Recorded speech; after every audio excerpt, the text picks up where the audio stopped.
What is up, YouTube, and welcome to this Arrow mid-season finale video.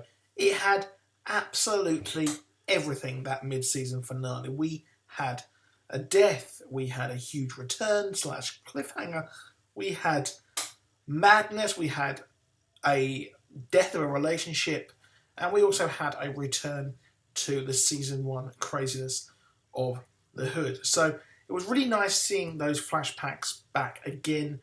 These were all completely new flashbacks.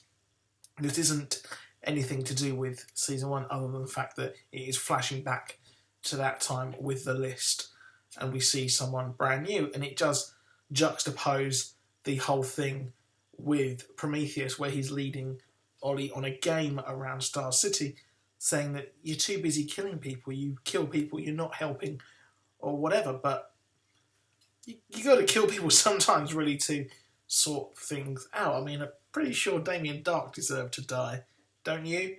And Deathstroke was being a bit of a dick, although, you know, not the same thing, but you've got to kill or be very violent towards people to officiate this change in the city, which doesn't really seem to be doing anything, to be honest.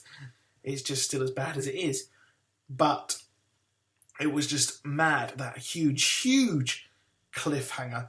Now, poor old Detective Malone, he's dead. You know what, he's done. That relationship is done.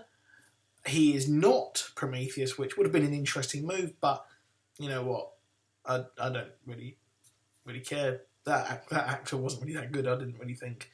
And the whole thing wasn't fleshed out enough. I didn't really care that he died, or really cared for Felicity, to be honest, because for us it seemed like they were going out for like a couple of weeks and that was it, so there wasn't much to grab us there. I didn't think the storytelling was strong enough, and to be honest, there's enough going on, so they didn't really have enough time to actually, I guess, allow for that and allow for that relationship to build up. So there is that, but it does show that Prometheus is willing to absolutely destroy anyone in his way and cause harm to Team Arrow. Now, it is worrying. He does know who actually Ollie is, because Tobias Church revealed that, so he knows his secret identity. Bit weird he hasn't just gone for him in that aspect, but I guess he wants to go for the actual Green Arrow himself. Now, I really did like how they handled the Mr. Terrific thing and his whole relationship going down the pan. Sadly, we didn't see too much of those two. I would have liked that to be teased as it went on, but it seems like we're going to just deal with the fallout. That's how they're going to tell that story. They're going to deal with it after the fact. So, great acting there. And I thought those scenes were really strong, and stronger than anything that Felicity has ever given us, to be honest. Now, what's interesting, we've got Artemis as a villain. You know what?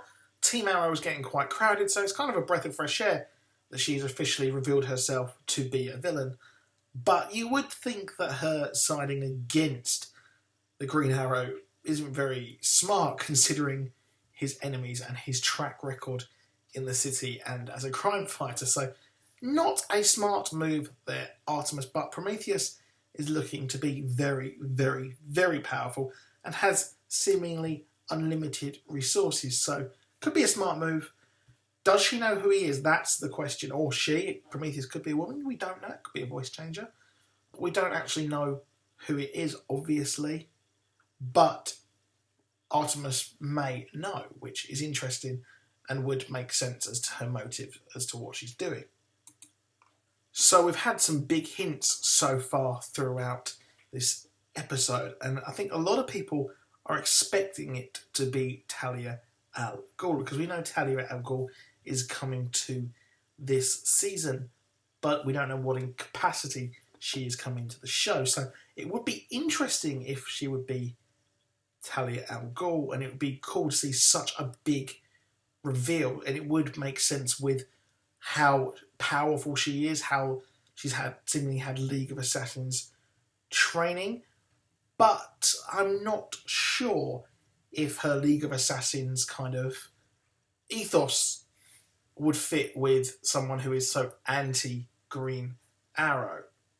So that would be a bit of a issue there, but it's looking like the strongest theory so far.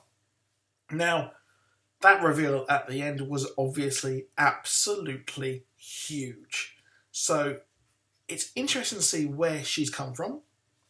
It was amazing to see, and I like the fact that they just dropped that, like, drop the mic, she is back. Now, is she from another time? Could that be? Has the White Canary, has she gone Flashpoint? That's the question. So the thing with this also is, are they going to think that she is actually her? Because if she just popped up, you'd be like, who is that? Why is she back? So it looks like this isn't to do with Flashpoint. It looks like she just popped up in this timeline out of nowhere. So it's very, very strange, and it looks like she's going to join, obviously, Team Arrow, which is fantastic. So that's it for this video. Please do drop a like. Please do subscribe. See you soon. Goodbye.